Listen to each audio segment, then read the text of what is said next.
بسم اللہ الرحمن الرحیم۔ السلام علیکم محترم ناظرین۔ قارون اور اس کا خزانہ۔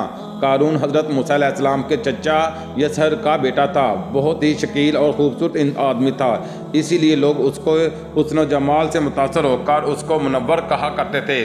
اس کے ساتھ ساتھ اس میں یہ کمال بھی تھا کہ وہ بنی اسرائیل میں تورات کا بہت بڑا عالم اور بہت ہی ملنسار با اخلاق انسان تھا، اور لوگ اس کا بہت ہی ادب و احترام کرتے تھے۔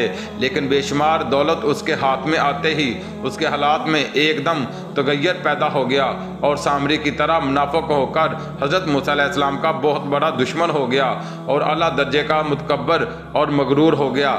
جب زکوٰۃ کا حکم نازل ہوا تو اس نے حضرت موسیٰ علیہ السلام کے روبرو یہ عہد کیا کہ وہ اپنے تمام مالوں میں سے 1000واں حصہ زکوٰۃ نکالے گا، مگر جب اس نے مالوں کا حساب لگایا تو ایک بہت بڑی رقم زکوٰۃ کی نکلی۔ یہ دیکھ کر اس پر ایک دم حرص و بخل کا بھوت سوار ہو گیا، اور نہ صرف زکوٰۃ کا منکر ہو گیا بلکہ عام طور پر بنی اسرائیل کو بہکانے لگا کہ حضرت موسیٰ علیہ السلام اس بہانے تمہارے مالوں کو لے لینا چاہتے ہیں، یہاں تک کہ حضرت موسیٰ علیہ السلام سے لوگوں کو برگشتہ کرنے کے لیے اس خبیث نے یہ گندی اور گھناؤنی چال چلی کہ ایک عورت کو بہت زیادہ مال و دولت دے کر آمادہ کر لیا کہ وہ آپ پر بدکاری کا الزام لگائے۔ چنانچہ عین اس وقت جب کہ حضرت موسیٰ علیہ السلام وعظ فرما رہے تھے، قارون نے آپ کو ٹوکا کہ فلانی عورت سے آپ نے بدکاری کی ہے۔ حضرت موسیٰ علیہ السلام نے فرمایا کہ اس عورت کو میرے سامنے لاؤ۔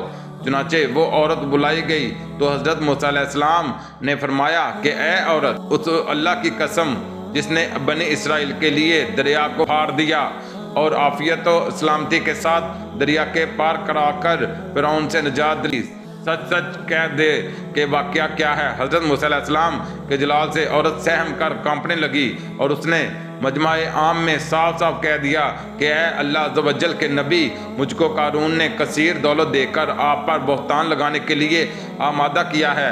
اس وقت حضرت موسیٰ علیہ السلام آپ دیدہ ہو کر سجدہ شکر میں گر پڑے، اور بحالت سجدہ آپ نے یہ دعا مانگی کہ یا اللہ، قارون پر اپنا قہر و غضب نازل فرما دے۔ پھر آپ نے مجمع سے فرمایا کہ جو قارون کا ساتھی ہو وہ قارون کے ساتھ ٹھہرا رہے، اور جو میرا ساتھی ہو وہ قارون سے جدا ہو جائے۔